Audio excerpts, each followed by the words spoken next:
Imagine looking at Earth from space and seeing nothing but white. No blue oceans, no green continents, just ice, stretching from pole to pole, wrapping the planet in a frozen shell. This was Snowball Earth, the time when our world endured its darkest winter. The seas froze, the land was buried beneath glaciers, and sunlight bounced back into space, trapping the planet in a cycle of cold that lasted millions of years. For a long time, scientists could not believe such an event was even possible. How could a planet warmed by the sun and filled with volcanic heat ever become so completely frozen? Yet evidence began to emerge in rocks across the globe.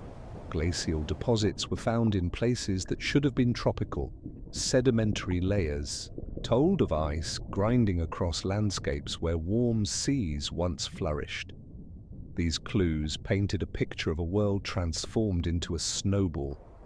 This event took place hundreds of millions of years ago, long before animals or plants filled the Earth. The planet's biosphere was simple, dominated by microbes and early forms of life. But even in this simpler world, the threat was immense. With oceans sealed under ice and the land locked in glaciers, there seemed to be no place left for life to survive, and yet life did endure. Against odds that seem impossible, tiny communities of organisms clung to survival. They did not thrive, but they endured long enough for the planet to thaw. Their persistence is the only reason we are here today. The story of Snowball Earth is not just one of disaster. It is also one of resilience, how life managed to survive the planet's darkest winter. In this story, we will explore what conditions made Earth freeze, where life found refuge, how it adapted, and how the eventual thaw set the stage for the rise of complex life. It is a tale of survival against the harshest environment our planet has ever seen, and a reminder of the extraordinary resilience of life itself. During Snowball Earth, the entire planet entered a state unlike anything we know today. Ice sheets spread from the poles and advanced across continents until even the tropics were buried under glaciers. The oceans, which normally act as buffers against climate extremes, froze over with ice that may have been hundreds of meters thick. From the surface, the seas would have looked like frozen wastelands, silent and still. The sun shone down, but the reflective surface of the ice bounced most of its energy back into space. Instead of warming, the planet stayed cold. This is what scientists call a feedback loop. The more the ice spread, the colder Earth became, and the colder Earth became, the more the ice spread. It was a cycle that locked the planet into a frozen state for millions of years. For life, conditions were brutal. Photosynthesis, the process that relies on sunlight to produce energy, became nearly impossible under thick ice. Without access to light, ecosystems collapsed. Most of the ocean surface was cut off from the air, meaning oxygen levels plummeted. Animals did not yet exist, but microbes depended on oxygen just as much as we do, and many would have suffocated in the dark, frozen seas. On land, the situation was no better. Glaciers scraped the continents bare, leaving behind little soil or shelter. Rivers froze, lakes vanished under ice, and winds howled across frozen deserts. It was a planet that seemed dead, a world sealed off from the warmth of the sun. Yet the Earth was not entirely lifeless. Beneath the surface of this frozen world, tiny refuges remained. In cracks within the ice, near volcanic vents, and in small liquid oases, life clung to existence. These fragile sanctuaries became the cradles of survival in a time when the planet itself seemed to have turned hostile. Snowball Earth was a frozen prison, but it was not absolute. Even in the coldest conditions, small sparks of life refused to go out.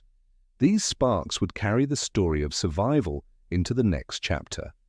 For life to survive Snowball Earth, it had to find safe places where conditions were less extreme. Scientists believe There were several such refuges, each offering a different way to endure. One of the most important refuges was the ocean floor. Even when the surface froze, heat still rose from Earth's interior. Around hydrothermal vents, hot, mineral-rich water gushed into the sea. These vents created oases of warmth and nutrients, and around them, communities of microbes thrived. They did not rely on sunlight.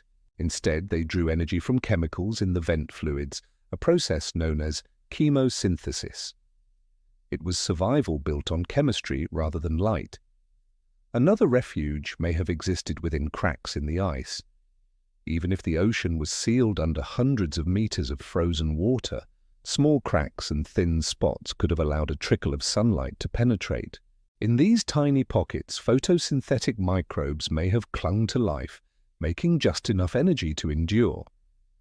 Subglacial lakes, bodies of water trapped beneath glaciers, offered another possibility. Protected from the harsh surface, these hidden lakes may have remained liquid thanks to geothermal heat. Microbes living in these lakes could have survived in isolation for millions of years, waiting for the thaw. Along coastlines, volcanic islands may have provided warmth and nutrients in otherwise frozen seas. Even small patches of open water, known as polynyas, could have supported life by giving access to oxygen and light. These areas may have been rare, but for life in a frozen world, even a rare refuge could mean survival. The key to enduring Snowball Earth was not thriving, but enduring. In each of these sanctuaries, life hung on at the very edge of existence. Populations were small, conditions were harsh, but the persistence of these microbes meant that when the world thawed, life would rebound. The refugees of Snowball Earth were the cradles of survival, preserving the spark of life in Earth's darkest winter. Inside these refuges, life faced constant struggles. Resources were scarce, oxygen levels were low, temperatures fluctuated between extremes, yet microbes found ways to adapt. Some microbes evolved to tolerate environments with little or no oxygen. These anaerobic organisms could survive in conditions that would kill most modern life. They drew energy from chemical reactions that did not require oxygen, making them perfectly suited for the dark, suffocating seas of Snowball Earth. Other microbes formed dense communities clustering together in mats or colonies. By living in groups, they shared resources and created protective environments. In shallow cracks where light penetrated, photosynthetic organisms may have formed thin films, surviving with just enough sunlight to keep going. Perhaps the most remarkable adaptation was the ability to use chemical energy instead of sunlight. Around hydrothermal vents, chemosynthetic microbes flourished. They built ecosystems independent of the sun, thriving on minerals and heat from deep inside the earth. These microbes proved that life could exist without sunlight, a discovery that continues to shape how scientists search for life beyond our planet. But survival came with costs. Many lineages of life went extinct during Snowball Earth. Entire groups of microbes disappeared, leaving behind no descendants. The survivors were few and fragile, but they were also innovative. They developed traits that allowed them to endure one of the harshest climates in Earth's history. This struggle was not only about endurance, it was about transformation. The pressure of survival forced microbes to adapt in new ways, setting the stage for future evolution. When the ice eventually melted, these survivors carried with them the seeds of complexity. They were the ancestors of the life that would later explode into diversity, filling the seas with plants, animals, and eventually us. Snowball Earth was a time of suffering, but it was also a crucible. In the struggle for survival, life found new strategies that would shape the future of evolution. Snowball Earth did not last forever. Deep beneath the ice, volcanoes continued to erupt. Each eruption released carbon dioxide into the atmosphere. Normally, this gas would be absorbed by rain and rocks, but during Snowball Earth, those systems were shut down by ice. So the carbon dioxide built up slowly and steadily, for millions of years. Eventually, the greenhouse effect became too powerful to ignore. Carbon dioxide trapped heat in the atmosphere, and the planet began to warm. The ice started to melt. What followed was one of the most dramatic transformations in Earth's history. Imagine glaciers retreating across continents, oceans cracking open as ice sheets shattered, and floods pouring across barren landscapes. For the first time in millions of years, sunlight reached the seas. Nutrients that had been trapped beneath the ice were released in massive amounts, fueling explosions of growth.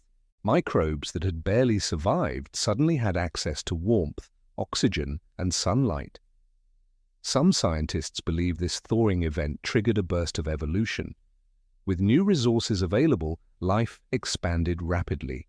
Populations grew, ecosystems formed, and diversity increased.